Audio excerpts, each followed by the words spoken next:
Hey yo, it's time to roar, get loud, let's ignite. Jeremy B in the house, we keeping it tight. Every weekday at 11, we ready to ride. Lions Talk Live, come and join the pride.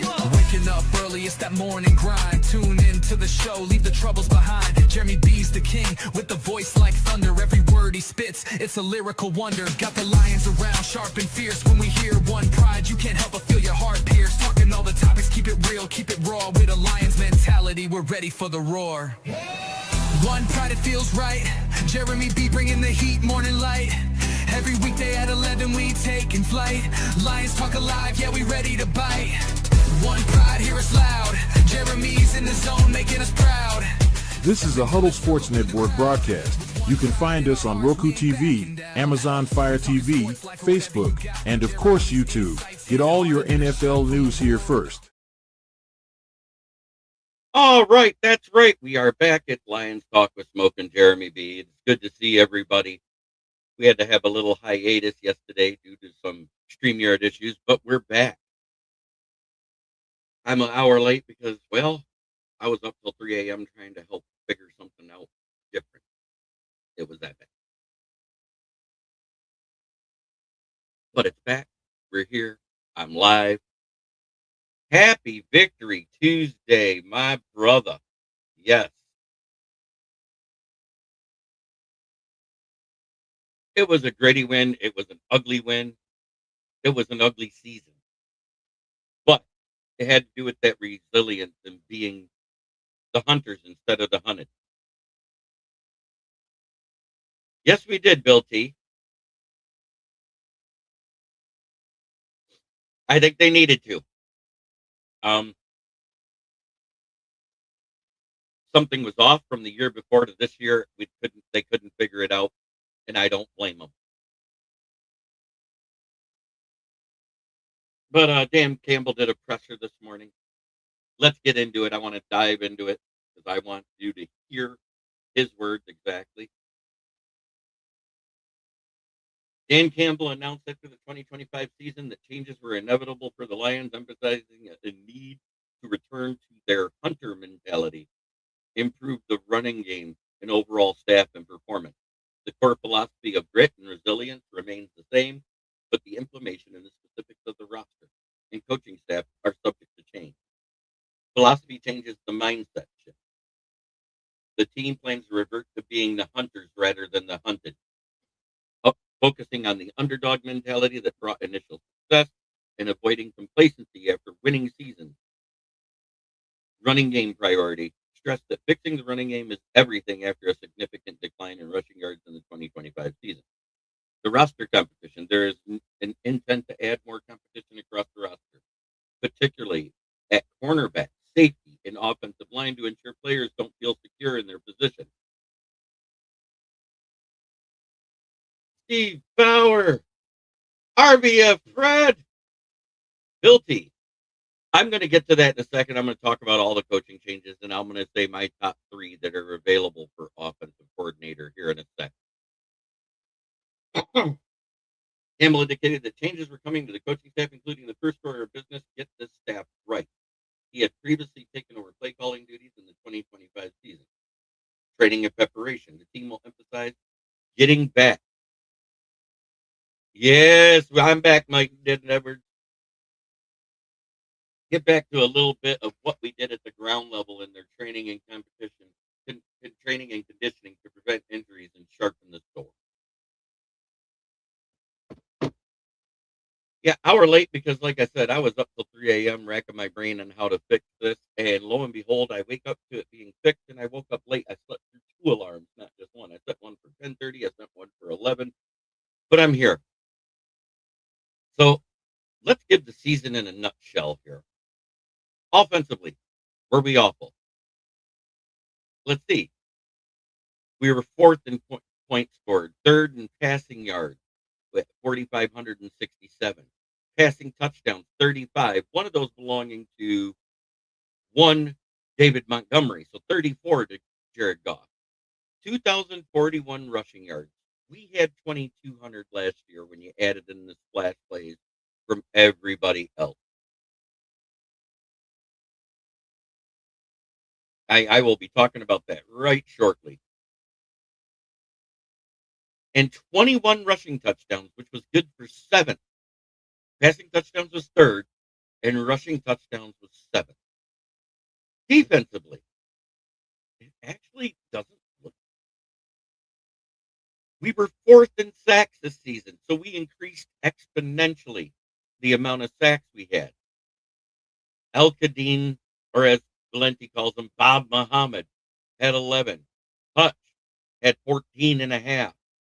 He had 3 or 4 that were taken away due to penalties throughout the season, so he could have had 18. Uh, Fumbles recovered, 31st. But we didn't punch that many out either. But we were 11th in interceptions.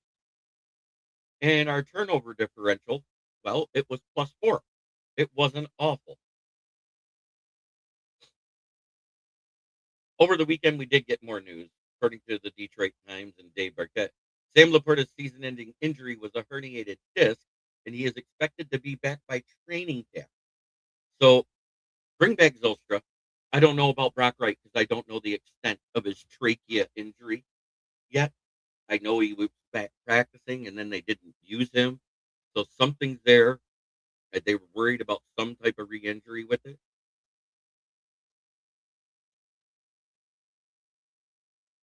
But yes, Stefanski fired. Josh Gannon fired.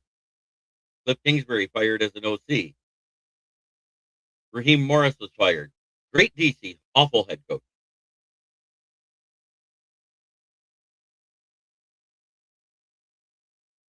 Yes.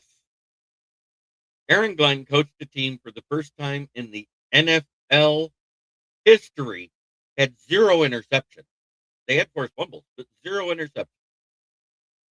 And even though he missed the last 6 weeks of the season, Garrett Wilson, with 60 receptions and 397 yards, led the team in receiving.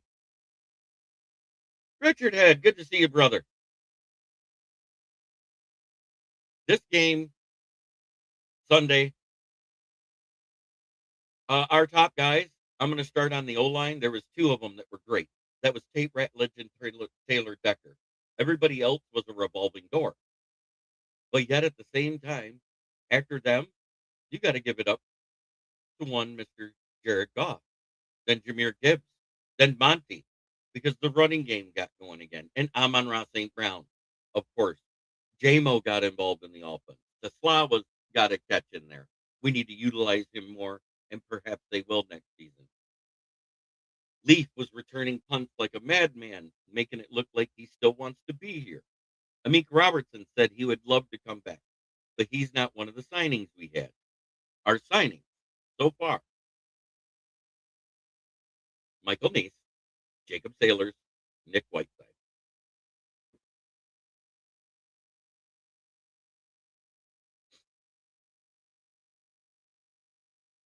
Yeah, Mahogany was on the field. He just wasn't that great because he was next to Glasgow again. Mahogany's better game was when Tristan Colon was at center, and that makes no sense to me. But they did manage to do great in the run game. They opened holes. We were able to move the ball on the ground. Big difference. Gibbs had over 60 yards. When he has over 60 yards, doesn't matter if he gets a touchdown or not. We win.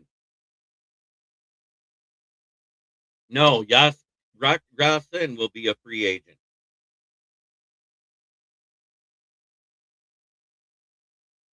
We re-signed Sailors because we cut Craig Reynolds.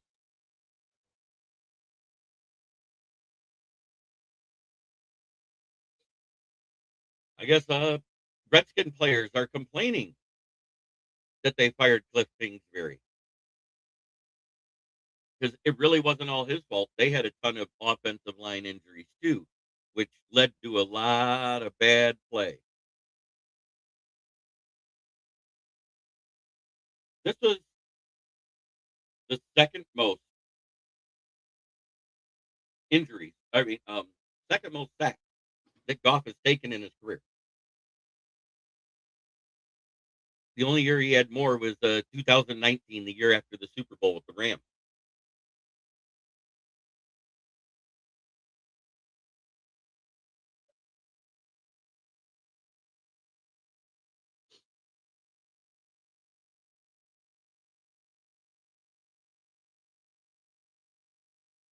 The Cowboys fired Matt Eberflus.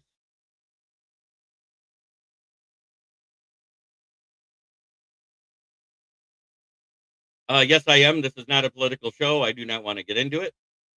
I am 100% American, third generation American, born and raised right here in Flint, Michigan.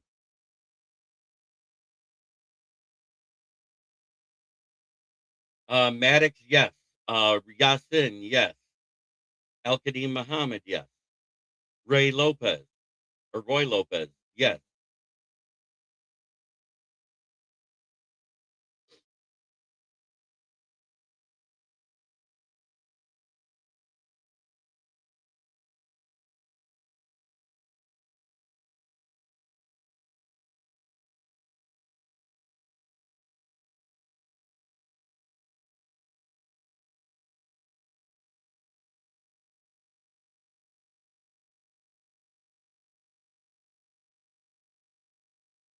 Yarra Player Mills.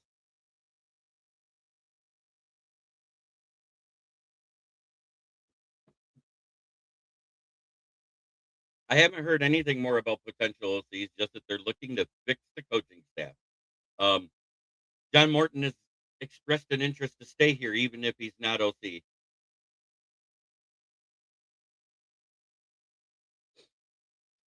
I don't think the CFL is better. The product on the NFL is better on the field. There is more competition. The CFL is a good league for Canada. There's some good teams that I like there that have produced players that have produced in the NFL. You know, the BC Lions, the Toronto Argonauts have had players come over that have done well, and a couple others here and there. I think the Stampede's another one. But for the most part, I I, I just look at it.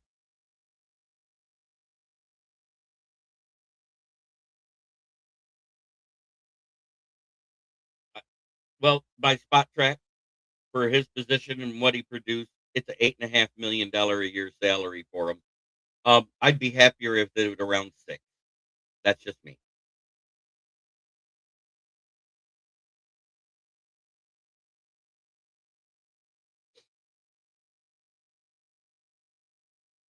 Yes and no.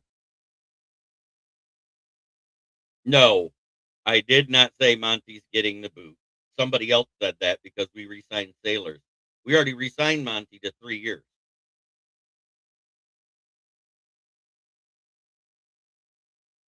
See, that's why you don't make comments like that because people run with it when you are a fan. Nobody said Monty's getting the boot. Monty said he loves it here. He just said that after the game.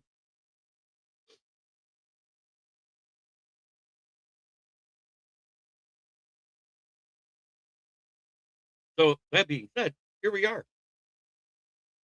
So let's talk about that game. Like I said, offensively, you got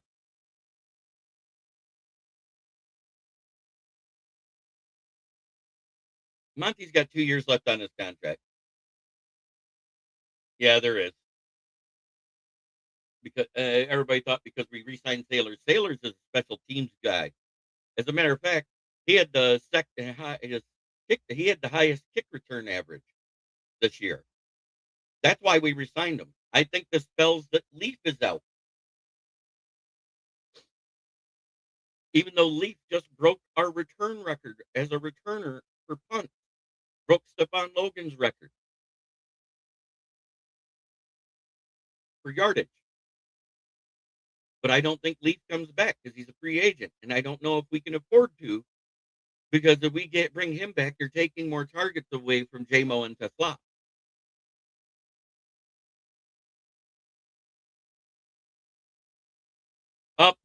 It's weird because when we used more zone, we won at the end of the season.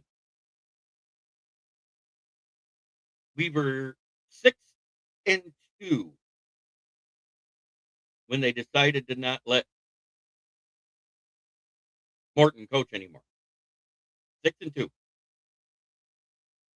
We went 3-5. All three of the games we won, we played more zone. That bothers me. And the reason why is our man coverage guys was hurt. Kirby was out. DA was out. Those were our main man coverage guys. Rock Yasin, when we played man, was a penalty magnet. He ended up with more penalties this season than Terrion Arnold, and nobody bitched about him because he's a vet. But everybody bitched about our second-year player that was still learning his craft, who, after week 5, only had 1 penalty, gave up 0 touchdowns, less than 50 yards per game, and a QBR. Smoking Dad, let me get this on for you.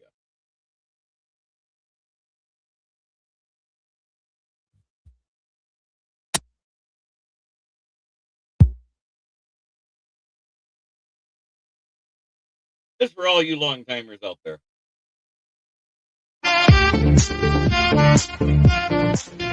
There we go. Back to normal. Amon Ra, 11 receptions, 100, over 120 yards. Nice. Gibbs, over 80 yards rushing and a tutty receiving. Nice. Tesla had a catch. Nice. He had more yards and touchdowns than Golden, who was in the last half of the season and supposedly a number 1 pick overall, while Jaden Reed was missing time. 6 touchdowns for Mr. Tesla, 2 touchdowns for Luther Burden, a second-round pick, and 0 for Marcus Golden of the Packers, who was a first-round pick.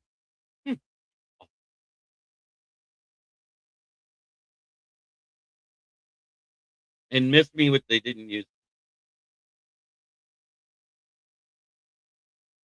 I'm saying Arnold, before his injury, improved right before our eyes in those next 4 or 5 games, and nobody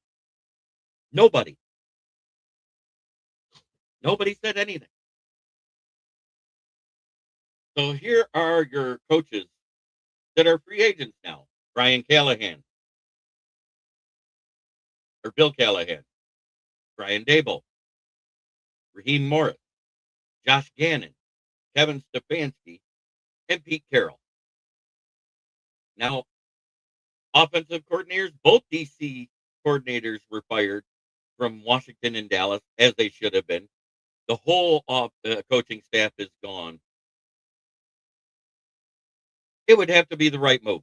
It would have to be the right move, and they'd have to be willing to take on some of that dead cap hit, with it being the second year of a 3-year contract. Oh, no, that's going to probably Omeko Ibika, Tyler Warren, or Rondé Gadsden. That's my guess. Those are the 3 that I thought had the best rookie years. GM opening. We all know that back in November, Dolphins fired their GM and actually played better after. And the Falcons fired Terry Fontenot yesterday on Black Monday. But Eberflush is no longer the DC of the Cowboys. I bet you they're going to try to scoop up Raheem Morris. That makes sense to me. Or Steve Wilkes that was let go by the Jets. And there was another one, the one that was just let go from the Commanders. One of those guys is going to swoop them up. They're going to swoop up one of those 3. Those are all proven DCs with good track records. I think we're staying with Calvin Shepard, but assistant DC may be different. Because let's face it, Lacey, our defensive line coach, did his job. We went up to 49 sacks this year, and nobody's talking about it. Yep. Thanks, Dad. I don't know who wins Defensive Rookie of the Year either. I really didn't pay attention to it.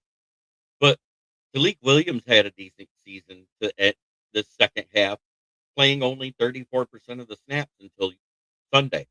Sunday, he was our starter, and he also was one of my defensive standouts. Anzalone was the other. Jack Campbell was another. Maddox. That's my 4. That's my 4 top guys on defense.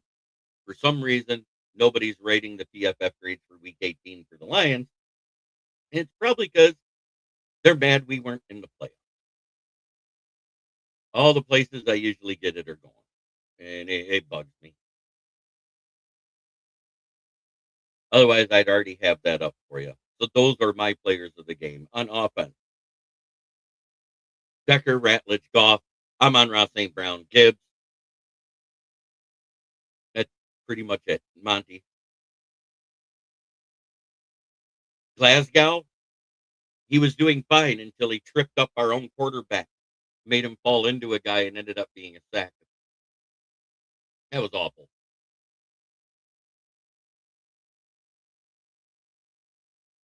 He was letting Gervon Dexter bull rush him, and it bothered the fuck out of me. I mean, Gervon Dexter's good, don't get me wrong.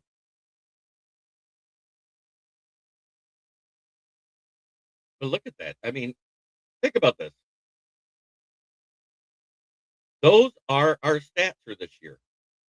Fourth in points guard, third in both passing yardage and passing touchdowns, seventh in rushing touchdowns, and we were 14th. We took a big dip. Last year, I think we were fifth in rushing.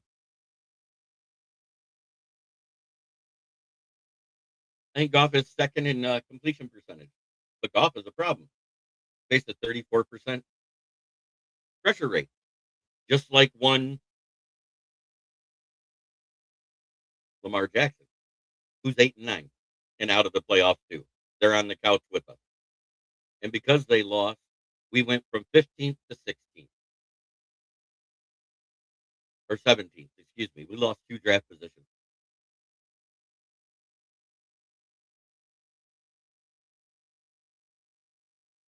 Carolina, as a division winner, with less wins, will be picking after us. They'll be picking 19th. The Packers, depending on where they lose, might be 20th.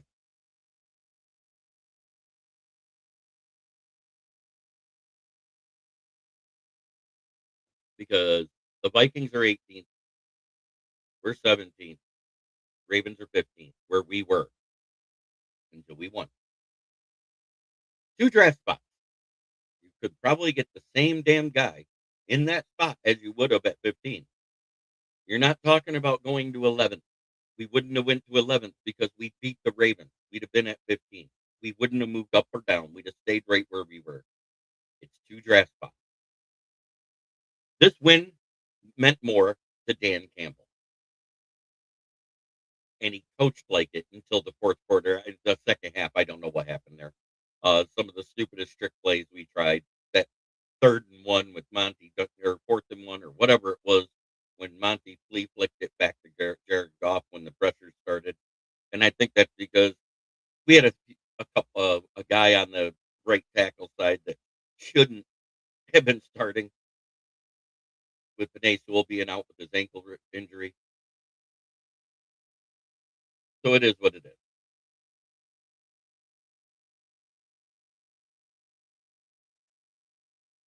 There we are. We loaded up the truck from Christmas, and we're moving back into the basement. The good news is the Vikings fans at least cleaned it up. They got rid of their damn horns, uh, drinking horns all over the ground, and turned the heat back up. It's not so frigid.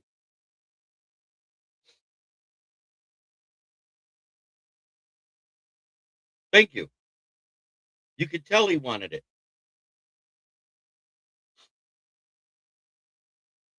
And he was able to tell after the game to his student, the guy he mentored for the past 4 seasons, Ben Johnson, you're still the student, not the master. Now we're going to get that same benefit that the Bears had this past season. And it sucks in a way. We get a last place schedule for the first time since 2021. We know who the opponents are. So let's look at it. And I'll tell you what's different from everybody else in it.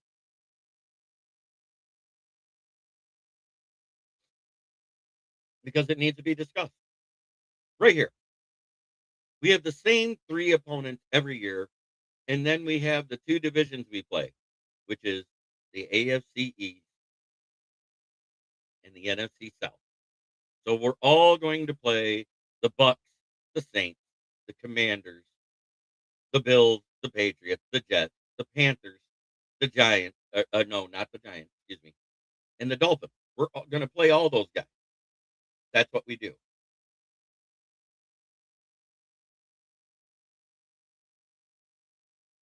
If I hadn't read your story, I would have thought Dan was constipated. Not just.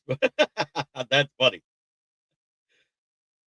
What it did do is it made it so we faced the Giants, the Saint, no, not the Cardinals, and the Titans.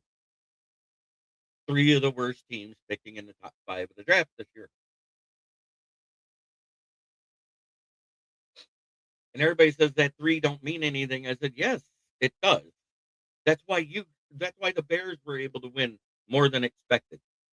If they'd have been playing a first place schedule, they'd have had to face the Rams. They'd have had to face who else? They'd had to face the Chiefs. They didn't face the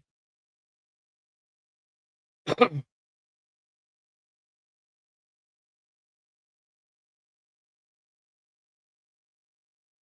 I don't think they do. I don't think they do. Because he did coach them to a position where they could have won. That's okay, RBF, Fred. But it is a victory. A victory Tuesday. I couldn't do victory Monday because our StreamYard was foobarred.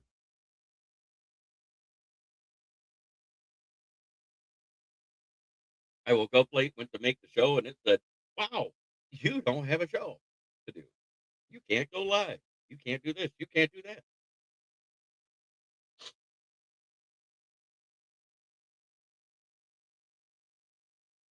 So, what do you guys think about that?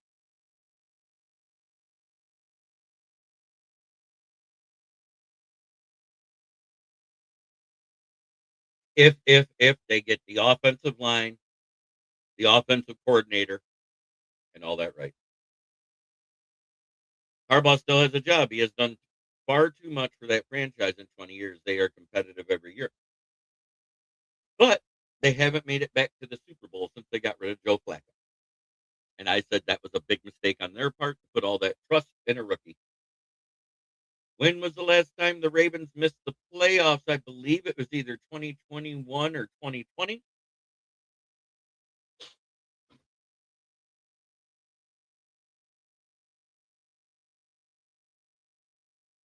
These were the NFC red flags going into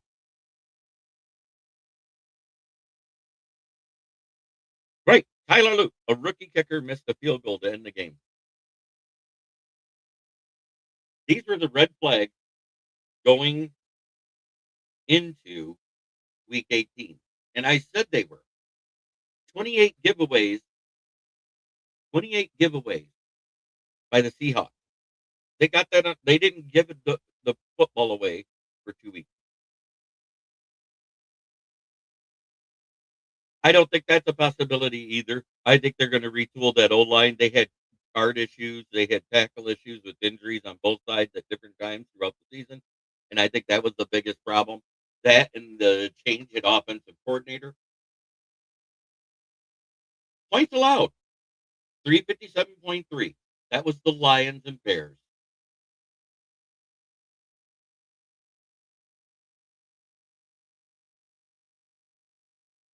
That's funny, RBF. But guess who was dead last in sacks this year with less than we had as a defense last season when we complained about it? San Francisco, prior to this game, was 32nd in the league with 18 sacks, and the next one had 10 more. Green Bay, takeaways, 27th in the league. In other words, 6th worst. 13 takeaways total. And last but not least, since week 10, in other words, the week after we beat them, a certain team went 1-7 during that run. That's the worst case of the Honolulu Blue Flu I ever seen. To go 2-7, win against the team that had a game lead on you, to have a chance to win the division, and then had to become a Saints fan to watch them lose the next day and knock you out of the playoffs. That's one Tampa Bay Buccaneers. They were the worst team in the second half. It wasn't even us at 3-5. It wasn't.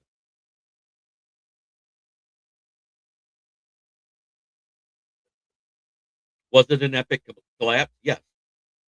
And the refusal to play more zone probably cost us a lot.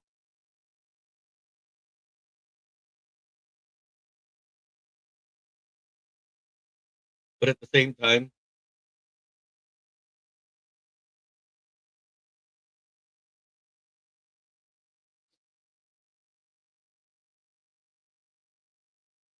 here we are talking football.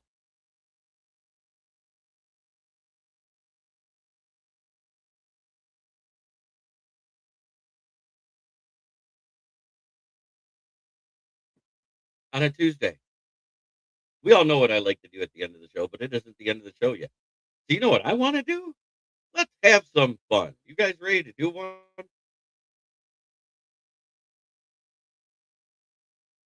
I'm going to have it set up here in the background, ready to rock and roll. We're going to go by ESPN's metrics. That's right. It's another mock draft. Why not? Let's get some background music going because that sounds fun.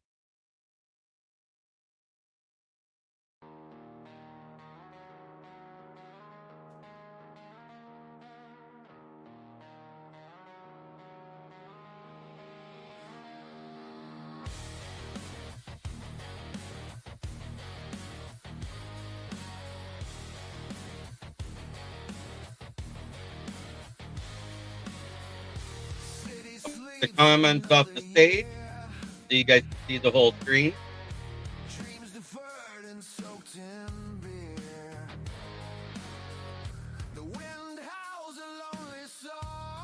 We might even accept grades. I don't know. Not that one. Not that one. So it looks like we're staying right here. And look at that. We have our choice. I'm going Mendoza here. What the hell? Oh, I messed that up. That was bad. Let's fix that. I thought that was Malagoa. That's my bad.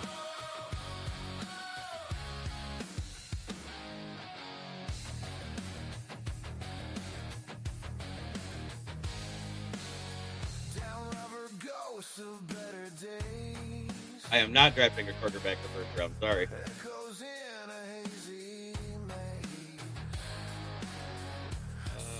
No. Oh, Caleb Lomo. There you are.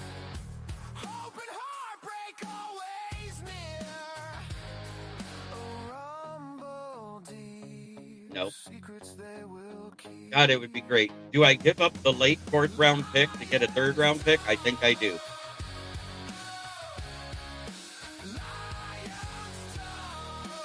Oh, I hit the wrong thing. Who was that? Jaguars?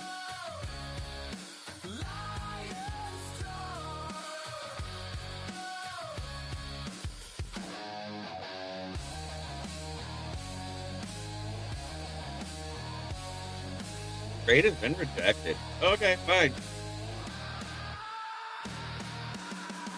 Getting too fast with the button.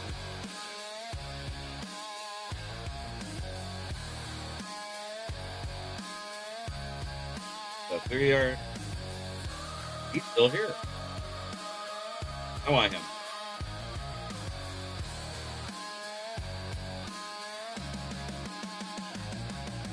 Offensive, but I wouldn't want him.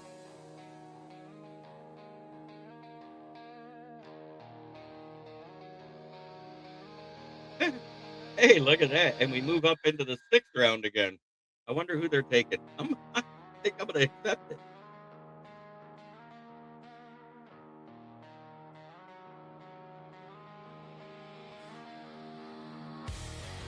Boom.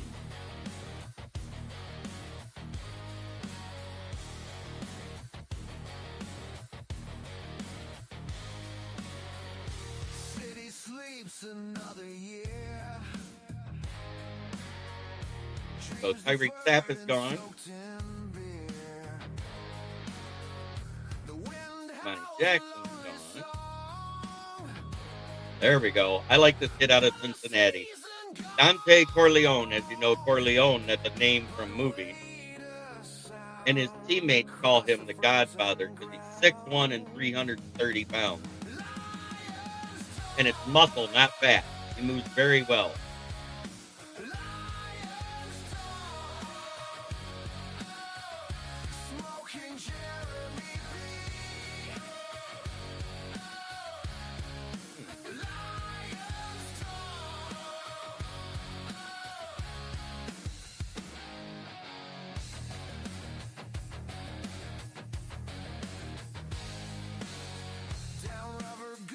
Of better days echoes in a hazy maze. Same old story year on year. Hope and heartbreak always near. A rumble deep, secrets they I don't like the computer generated picks because they usually pick something really stupid.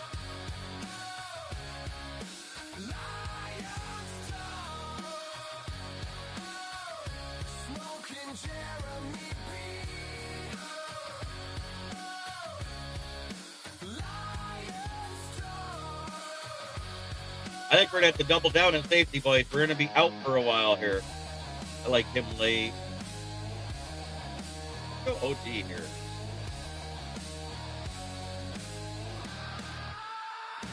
Six 315. 6'5", 322. I don't like this size. I'm gonna have to look him up.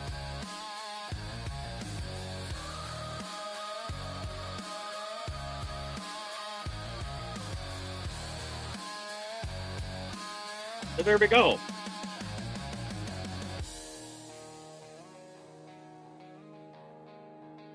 I think it turned out pretty good. What do you grade it, boys?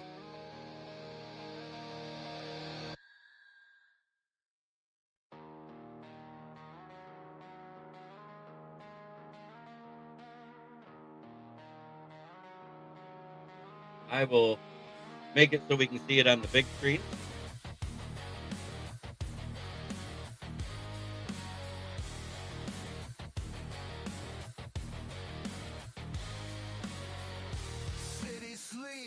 Because he played, he's not available for coaching at a main coordinator position.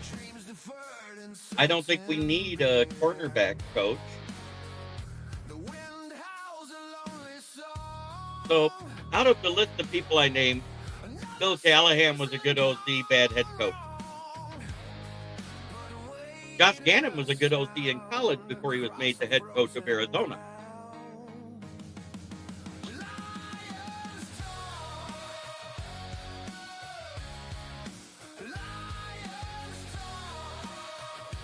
You know what else Sunday did to Chicago?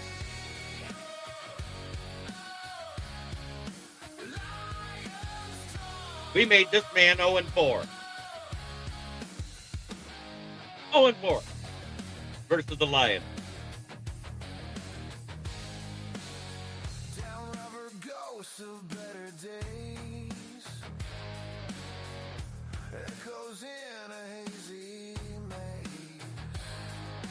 Andy was a good quarterback coach / OC for the Bills before he got the job with the Giants.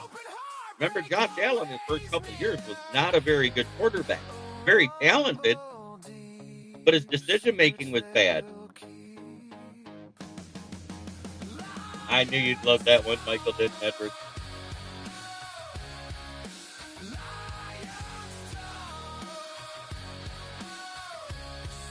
Yes, he did. The other one that I'm surprised is not being let go, that nobody's talking about.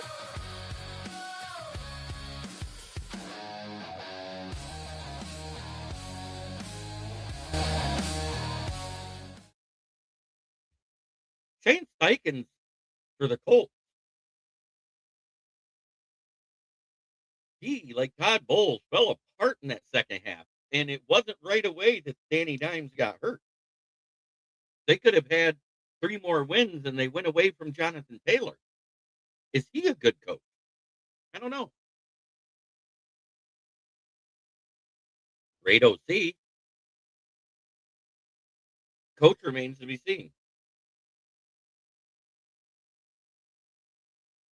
Imagine coaching a quarterback who, at the end of the day, had less net yards than you did walking to your mailbox. And that was your starter to start the season. And it was week 4 of the season, no longer the preseason of the beginning of the year.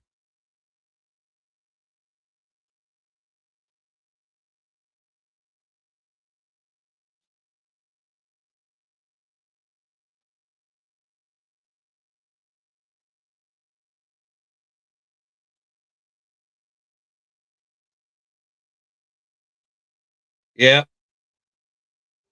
I agree.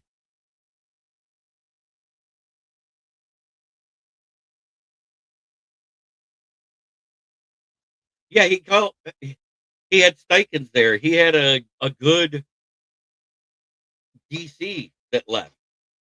Josh Gannon. And things started to fall apart. Remember that? He kept Wentz instead of Nick Foles that year. I think they needed to get rid of Wentz. I think they ruined Nick Foles mentally.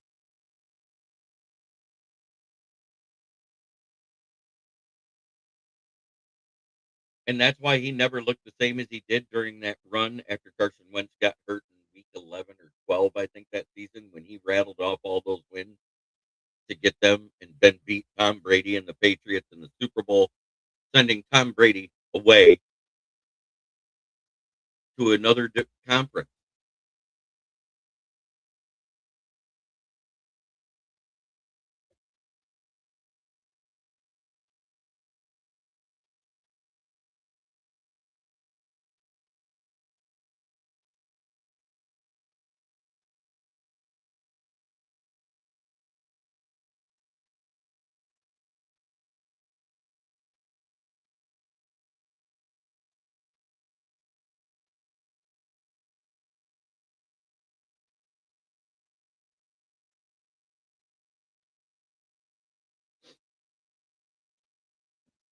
So,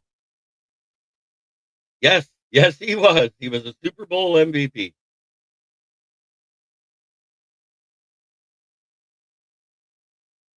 He was never the same after that, because you remember what they called him in the locker room after he won the Super Bowl MVP?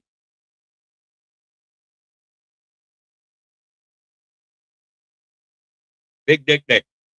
And he was never Big Nick Nick again. He became Incontinent Nick, pissing and shitting himself wherever he played after that because they ruined him. And yet, what Nick Foles did while Carson Wentz was hurt. Carson Wentz was an MVP candidate that season, looking like the best thing since sliced bread in the second year of his career. And watch the backup. I agree with this 100%. I do not want either one of them. Joe Brady, I would love to get him, but it doesn't look like they're going anywhere because Buffalo's still in the playoffs, remember? But if it's another first first round exit or less, or whatever, you know what I'm trying to say here.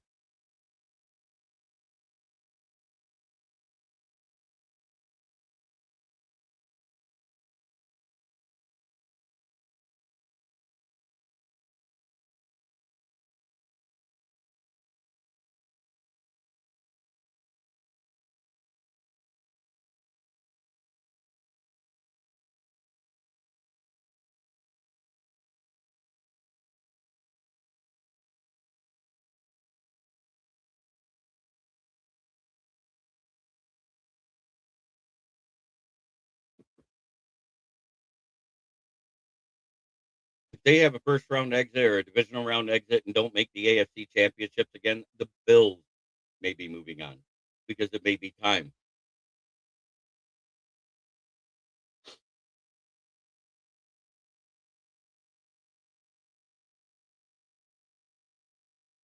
It's crazy. Um, there's so much going on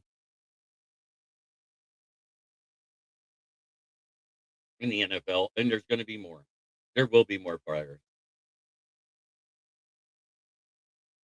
He doesn't have enough games. He came in too late in the season. He has to start at least 10 games. He cannot be offensive rookie of the year. Offensive player of the year, it's probably going to go to one of three people, and it won't be a quarterback. It's either going to be JSN, I would say Jonathan Taylor, or Jameer Gibbs. That's my three finalists.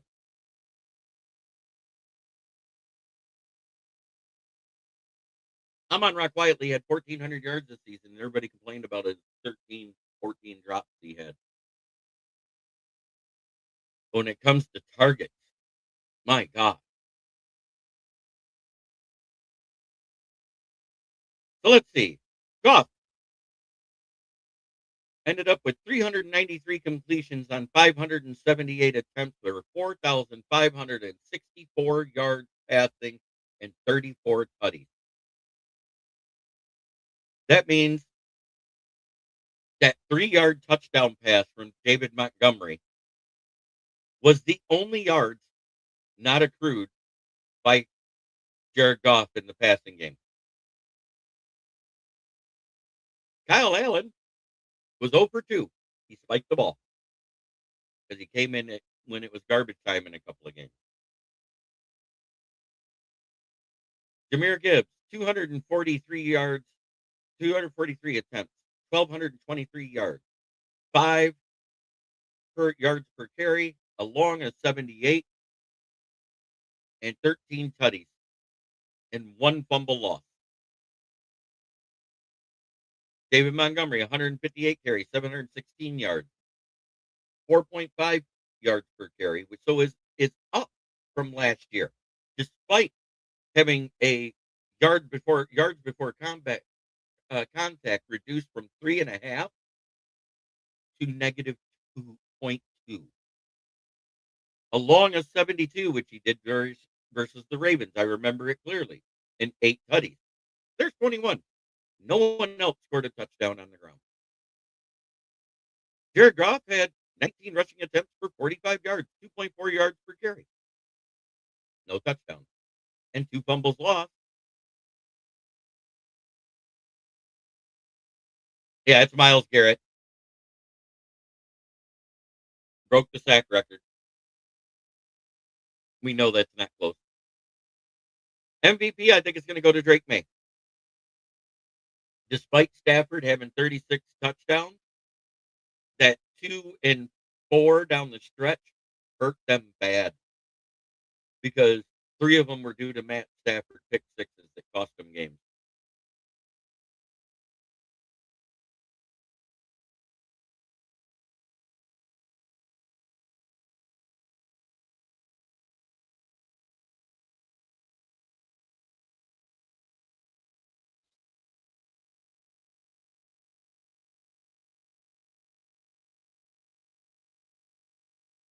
Oh, the Chiefs waived the quarterback, and no, it's not Pat Mahomes. It's Shane Beachel, whatever you say his name, Bichelle. They just signed him off the Bills practice squad.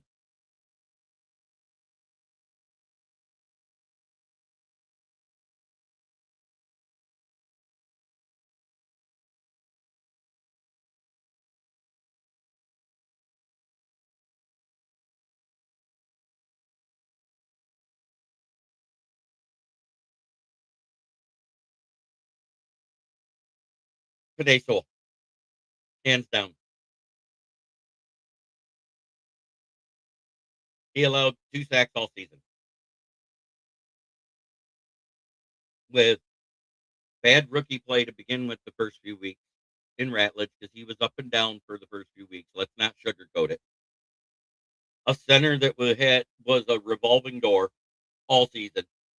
and a left guard that was platooned by grocery getters most of the year. Decker gave up more sacks this year than last year, but guess what?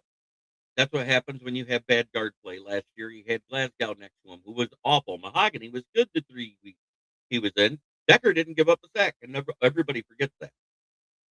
Mahogany being out those 4 or 5 weeks killed the momentum we were having with the offensive line.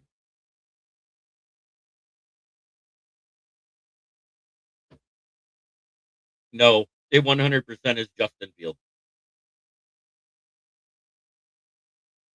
Because in week 4, Justin Fields' net passing yards was -10, something we've never seen in NFL history. A quarterback with net passing yards were under 0. Max Brosmer was only second worst this year.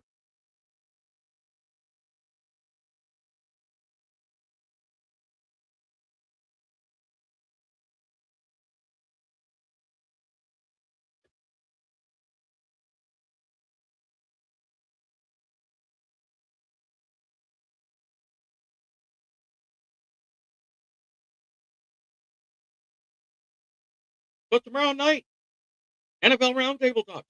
You know what we'll be discussing? The playoffs. Week 18's done. My record this year, it stands for itself. 276 games, 180 and 96 after week 18. I forgot to edit that, right?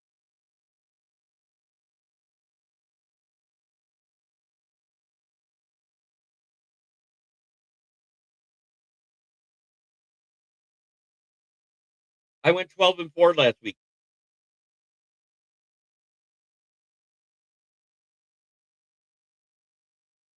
Oh, Ratledge isn't going anywhere. He's staying right at right guard. I think we're gonna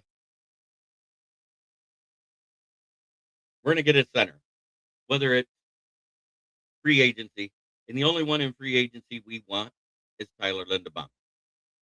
But Ravens are talking to him now because they want to lock him up, and I don't blame them. The guy is a Frank Ragnow type of center. He'd be in a perfect world. That's who we could have mentor somebody, sign him to a 2-year contract, take a second round guy, and make it work. Panay Sewell was good every year he's been here. He played half the season at left tackle because Taylor Decker came into the 2021 season recovering from a torn pec surgery. I think it was either week 8 or week 7 when Decker came back, and he moved to right tackle and became better and stayed better. And yes, he's been good at times when they flip-flopped him to the other side when Decker was missing time, when we had more depth at tackle. We don't have a lot of depth at tackle. I'd almost double down at tackle. I am taking a defensive tackle because I'm not re-signing Reader. And I'm restructuring Aleem after this season. And it's not because I think Aleem's awful. I think it's because he needs a reset. So it's time for our favorite part, our sponsors, which is the way the division broke down. Let's get it. Let's rip the Band-Aid off. At 9-8, because the Bears are 0-2. And Dan Campbell is still Ben Johnson's daddy. It's the Lions. And for 2 weeks in a row, Minnesota skull-fucked the Lions and the Packers. They are 9-8 as well. Third place. Sit your ass on the couch like us. Do your mock round. Have fun. At 9, 7, and 1. 7th seed at the playoffs and maybe a first round exit. It's FTP. Fuck the Packers. And because Jared Goff still owns this guy, LGBTQB1, at 11-6, it is the Chicago Bears, Queens of the North. I'm coming live out of Flint, where the water's shit, but the tires are good. Have a great day, everybody. I hope you all had a great day watching us beat the Lions and wasn't upset that we lost 2 draft spots because I think people lost their damn mind. Have a great day. Turn it up, it's that time again. Jeremy B. Lyons, he's your best friend. Every weekday, Evan, you know the vibe. He's shouting one ride with that rocket drive. Rolling up the scene, light up that fire. Jeremy's in the booth, taking us higher. With a grin and a laugh, he's got the crowd in a blaze. Smoking out the haters in a rock star haze. The stories that inspire and riffs that will ignite. When one pride echoes, everything feels right. Jeremy B. live every day at 11. Yelling one B ride like we're in rock heaven. This is a Huddle Sports Network broadcast. You can find us on Roku TV, Amazon Fire TV, Facebook, and of course YouTube. Get all your NFL news here first.